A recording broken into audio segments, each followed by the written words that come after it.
Prednovoletni sprejem na Brdu pri Kranju, kjer je bil med nogometnimi legendami seveda v ospredju nekdanji reprezentant in selektor Brane Oblak, je bil nekaj posebnega tudi za Slavišo Stojanovića, novega prvega moža stroke v moški članski ekipi. Leto 2012 bo zanj leto velikih izzivov. Kako se ga bo lotil? Pozorno, odgovorno in kar se da natančno, v smislu priprave praktično vsakega dne. Želim si, da je vsak dan smiselen, da je vsak dan ena krajša pot do cilja, ki ga želim doseči v letu 2012. Leto 2012 bo zanj tudi leto pogostih potovanj. Ja, po načrtu, ki ga imam, bo to potrebno in veselim se že tega.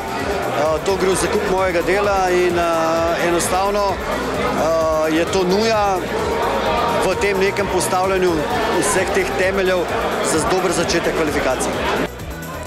Ko bo čez leto dni nov prednovoletni sprejem Nogometne zveze Slovenije, kakšno ozračje in teme pogovorov bi si Slaviša Stojanović želel tedaj? Ja, do takrat bomo odigrali že 4 kvalifikacijske tekme. Upam, da bom na tem displeju videl ene lepe rezultate in nasmejane obraze. Zahtevno in odgovorno delo opravlja. Ali od slovenske nogometne javnosti v naslednjem letu pričakuje še posebno pomoč? Pa poglejte, kar se tiče podpore Slovenske nogometne zveze, jo že imam in se ob tej priložnosti absolutno zahvaljujem za vsako malenkost, ki mi je bila namenjena in ni jih bilo malo. Kar se ostalih tiče, jaz gledam to iz obratnega kota.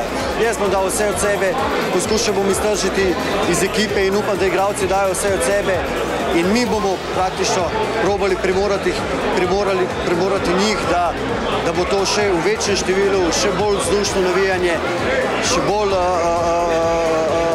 nekako patriotsko naravnano, tako da če pridemo do tega stadija, bo vsem nam lažje.